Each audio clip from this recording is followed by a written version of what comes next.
how and why I use boundaries with my dogs. Learn my surefire technique to teach your dog texture and invisible boundaries.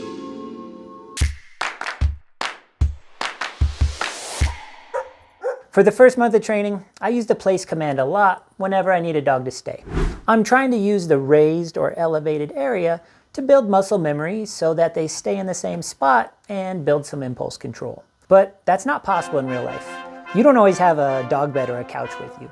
Once your dog's doing good with the place command, you can start introducing boundaries. A boundary can mean this area is sometimes off limits. It can also mean this room is always off limits. You can change the rules. Don't worry, your dog won't get confused. Some examples could be landmarks around the house like doorways, door frames, and steps. Soft stuff like carpets, rugs, and grass.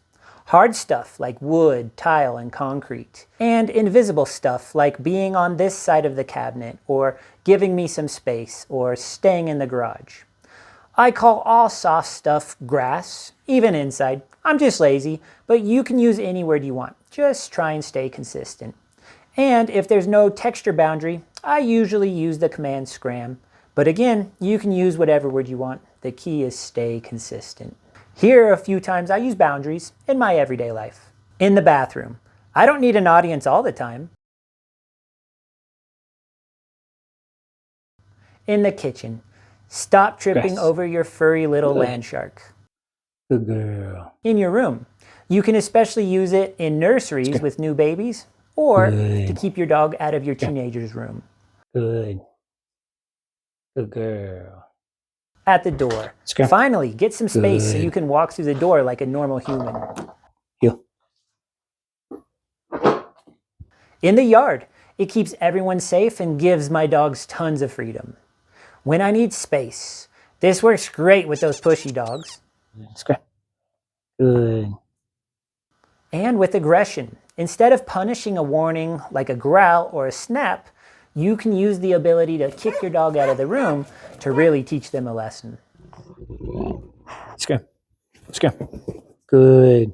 If your dog already understands the concept of place, it's pretty easy to teach him boundaries. With a leash, I take him over to the area. If your dog tries to cross the boundary, you square your hips up and walk into them like a bouncer at the club.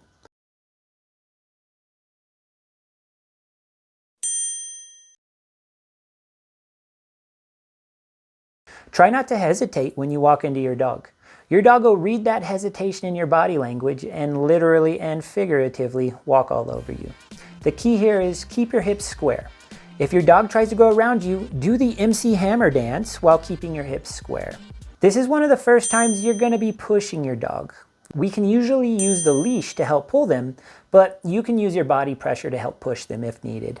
Sometimes, with little dogs or little humans, we run into a problem. Little dogs are super fast, and little humans suck at walking like a bouncer. No matter how much I yell at them, babies never walk like bouncers. Stupid babies. You can use a broom or a Swiffer sweeper or any object to make your body bigger or longer. You can turn your baby into Gandalf the Grey. In this video, notice how my dog is flipping me off and taking her time when I walk towards her just using my body pressure. If I add in the broom, now she thinks I'm a reincarnation of Inspector Gadget with Go-Go Gadget arms.